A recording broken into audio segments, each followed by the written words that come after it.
Donc cette vidéo a été tournée au mois de mai, en même temps que les autres, mais malheureusement, n'ayant pas de fin à cette vidéo, j'ai préféré ne pas la sortir.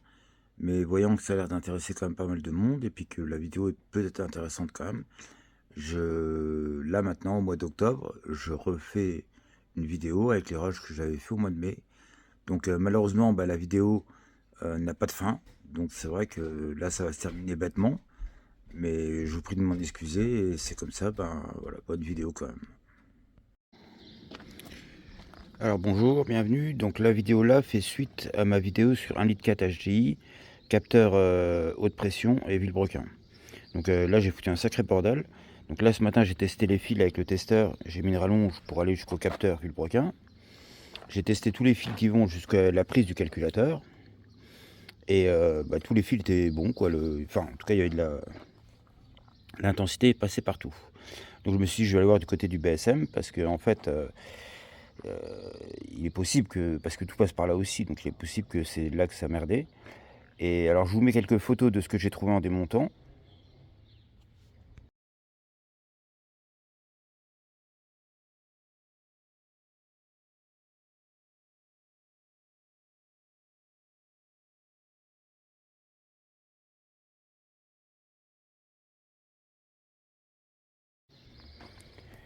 Et donc voilà ce que j'ai réussi à en tirer. Alors c'est encore un peu oxydé par-ci par-là, mais c'est surtout sur le plastique. Et donc là je vais essayer de remonter, mais il y a de fortes chances que ce BSM là soit HS. Et dans ce cas-là, faut en racheter un et puis on fera des tests après avoir reçu le nouveau. Voilà. Mais donc il était à côté de la batterie, près de l'aile.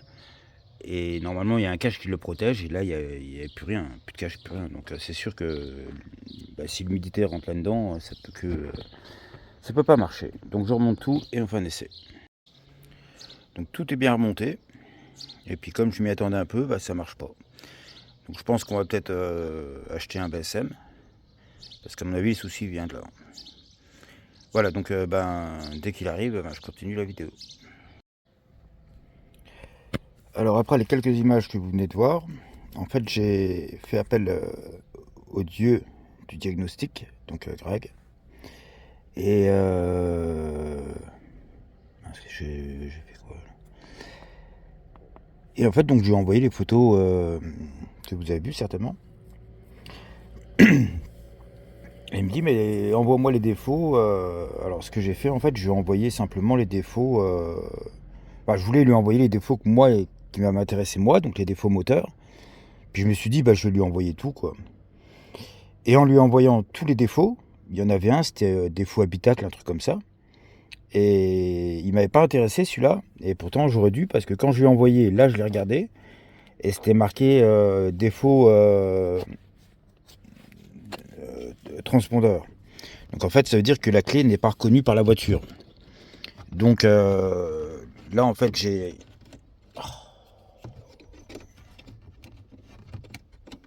Faire deux choses à la fois. Comment ne rien faire bien en faisant deux choses à la fois. Donc là en fait j'ai la clé que j'avais la dernière fois. Et Greg, il me dit, mais t'as ouvert la clé? Je dis non. Alors du coup, je l'ai ouvert. Puis en l'ouvrant, je me suis aperçu de quoi? En fait, c'est une clé vide, quoi. C'est une clé qui peut juste ouvrir les portes et débloquer le Neumann, quoi. Parce qu'à l'endroit là, il doit y avoir le transpondeur. Enfin, la petite puce qui fait que la partie qui est derrière, autour du Neumann, c'est un cerclage comme ça qui est autour du Neumann, reconnaît en fait la puce là. Et là, du coup, ça peut démarrer. Donc là, du coup, j'ai récupéré l'autre clé. Là. Bon, j'ai vite fait essayer tout à l'heure si elle démarrait, mais elle démarre pas, toujours pas.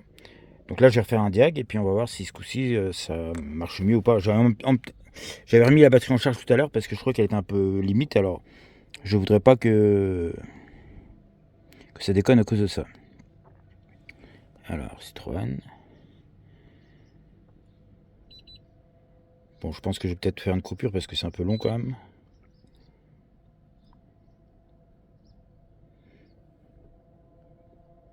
Recherche automatique.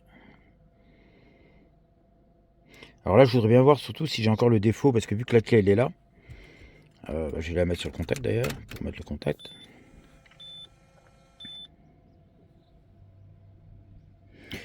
Je suis pressé de voir en fait si du coup j'ai encore le défaut habitacle ou pas. Mais normalement, non. La voiture n'est pas prise en charge par la fonction. Oh, ça me faisait pas ça l'autre fois. Qu'est-ce qui se passe? Ah si, voilà, elle est là. Bah non.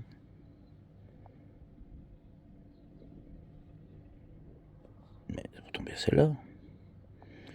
Bon, ça déconne, alors je coupe et puis je reprends. Voilà, donc c'est fini, ça a pris quelques minutes quand même. Ah, je l'ai éteint. Non mais, voilà. Alors j'ai toujours 10 erreurs moteur, coussin gonflable, PSI, autoradio, mais par contre je crois que je n'ai plus le... Ah, si, il y en a encore.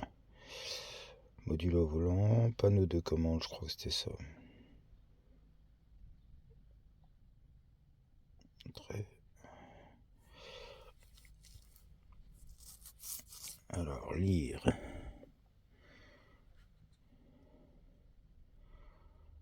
Vitesse incorrecte. Ah non, mais ça j'avais déjà, ouais, vitesse incorrecte. Alors, ça, je sais pas, ça doit être le compteur, je sais pas. Alors, qu'est-ce que j'avais d'autre sinon?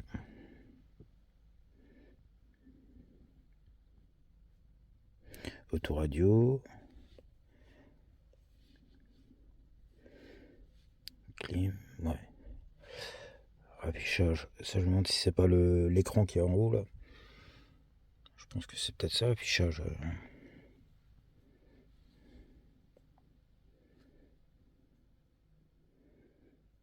Ouais, bon. Bon, je vais aller voir les. Je vais essayer d'effacer les défauts moteurs. Parce que si je peux pas les effacer, d'après Greg, c'est que le calculateur est verrouillé. Alors là, ça m'embêterait.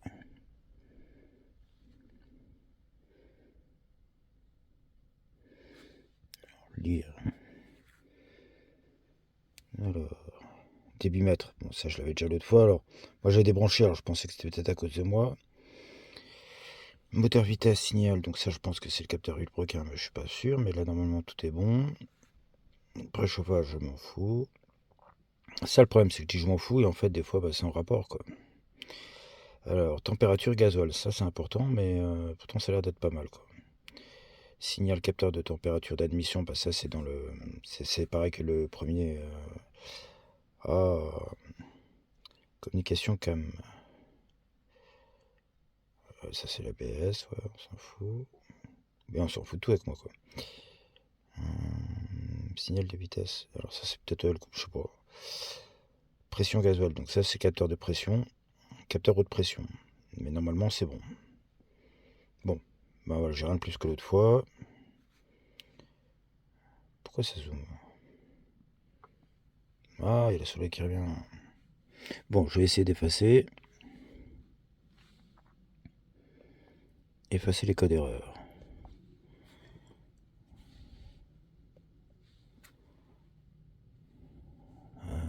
C'était quoi ça qu'on avait dit? On ne sait plus. Le numéro... Ah, peut-être pour ça alors. Bon, j'ai une petite pause. Bon, ça m'a demandé le numéro de millage. Puis moi d'abord je croyais que c'était le kilométrage, mais genre en miles quoi. Et effacement effectué. Éteindre, allumer. Et en fait c'était, je sais pas, ma copine elle m'a dit que c'était le numéro de série, je sais pas quoi, mais là on peut même pas mettre de lettres, alors je sais pas. Bon alors, éteint. Si je rallume. Alors,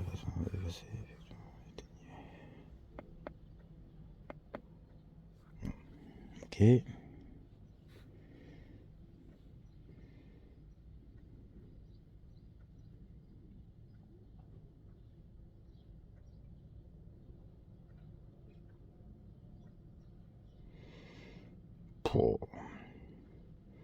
Bon, on va voir si la voiture elle démarre ou pas.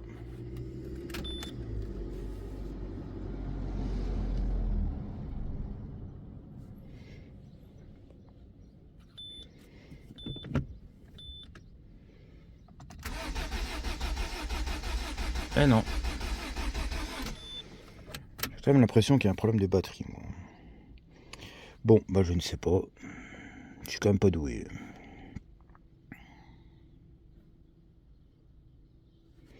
Alors là, normalement, il devrait effacer les défauts. Oh, je comprends rien, de toute façon. Ça va être l'heure que je me casse au boulot. Donc voilà, elle m'embête bien cette C3 là. Parce que là, je suis en train de faire la Volvo. Il y a des vidéos qui vont arriver. Alors, voilà, là, voilà, je suis même pas habillé en salle. Alors, là, comme ça, entre deux, je fais vite fait la C3. Mais en fait, bah, on fait pas du travail correct hein, quand c'est comme ça. Et là, demain après-demain, c'est férié. Hop, je vais me mettre à fond sur la Volvo. Ça va bien avancer. Un bon coup de collier. Bon, bah, ça marche pas. Bon, bah voilà, bah, s'il y a une suite à la vidéo, ben, je vous tiendrai au courant, quoi. Alors là, c'est pas mal parce que j'allais tout couper la valise. Et en fait, ben, j'ai réussi à effacer tous les défauts, apparemment, sans faire exprès. Enfin, j'ai voulu le faire quand même, mais bon, je pensais que ça n'avait pas marché. Et apparemment, le seul qui s'est pas effacé, c'est la température gasoil. Et ça, il me semble que c'est important pour... parce que si le moteur il n'a pas la température du gasoil, il peut pas tourner, parce que ça peut être... si le gasoil monte trop en température, ça peut être dangereux. Donc il a besoin de savoir, et au cas où le gasoil serait trop chaud, ben, carrément il coupe le moteur. Donc à mon avis là c'est normal. Je vais voir avec le Greg et puis voilà, on verra bien ce qu'il dit, quoi. Mais à mon avis ça c'est important. Et par contre c'est la sonde, la température gasoil, elle est sur les durites de retour. Et donc s'il faut changer tous les durites juste pour la sonde là. Alors moi sur la 307 c'était le fil qui est abîmé. Mais là j'ai regardé vite fait, il n'avait pas l'air abîmé, mais ça peut être un peu plus loin, quoi. Donc je vais voir et je vais sûrement mettre une suite à la vidéo là. Enfin derrière là.